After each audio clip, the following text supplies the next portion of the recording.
નમસ્કાર ખેડૂત મિત્રો, જો આ શિયાળુ સિઝનમાં તમે ઘઉંનું વાવેતર કર્યું છે કે ઘઉંનું વાવેતર કરવાના છો તો ભલામણ થયેલા પોષક તત્વોની સાથે સાથે માઇકોરાઇઝા અવશ્ય વાપરજો.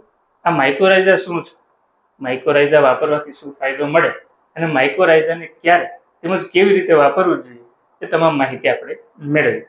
હવે માઇકોરાઇઝા છે એ એક ઉપયોગી ફંગસ છે જે જમીનની અંદર રહી અને છોડના મૂળમાંથી પોષણ મેળવે અને બદલામાં છોડને જરૂરી પોષક તત્વો પૂરા પાડે. એટલે કે પરસ્પર આદાન પ્રદાન જેવી પ્રક્રિયાથી કામ કરે.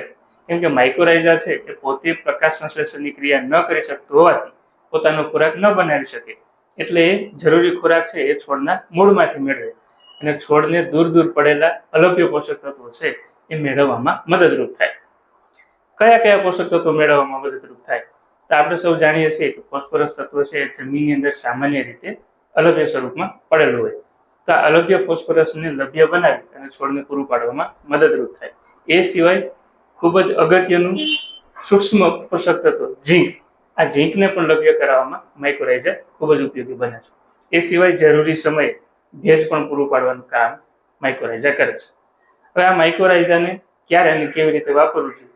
આમ તો પાયાના ખાતરોની સાથે સાથે જે દાણાદાર સ્વરૂપનું માઇકોરાઇઝા આવે છે એને એક વીઘે 2 કિલો મુજબ વાપરી શકાય. હવે પાયાના ખાતરોની સાથે સાથે જો માઇકોરાઇઝા નથી આપી શક્યા તો હવે પછીનું જે પિયત આપવાના હોય એ પિયત સાથે પાવડર ફોર્મનું જે માઇકોરાઇઝા આવે છે એને 2.5 વીઘે 100 ગ્રામ મુજબ વ્યવસ્થિત ઓગાળી અને પિયત સાથે આપી શકાય.